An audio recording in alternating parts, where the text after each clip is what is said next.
Noi chiediamo al Presidente della Giunta regionale, a Zaia, di esprimersi in merito a questi fatti.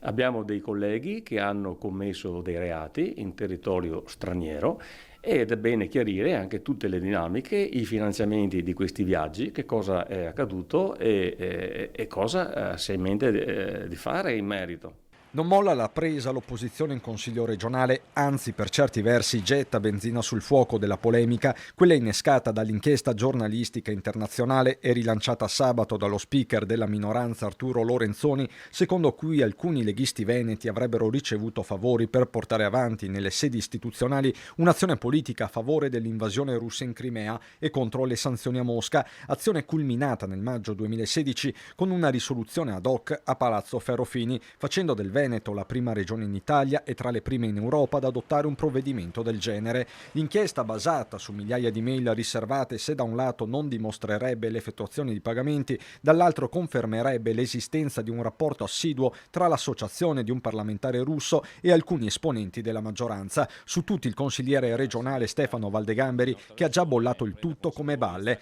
A finire nel mirino ora, perlomeno quello politico, tra gli altri anche il senatore leghista Paolo Tosato, il presidente del Consiglio regionale Roberto Ciambetti, che a sua volta ai nostri microfoni aveva rispedito al mittente ogni accusa, rilevando come in corso ci sia una guerra di propaganda. Ma l'opposizione ora ricorda le visite in Crimea di Valdegamberi e dello stesso Ciambetti, contestandone la natura istituzionale. È un vero e proprio terremoto, sono fatti risalenti ad alcuni anni fa, ma adesso sta emergendo la gravità di questi fatti. Io all'epoca me ne occupai, incontrai anche il console e questi nostri colleghi consiglieri regionali sono consiglieri che andarono nel territorio ucraino occupato da un esercito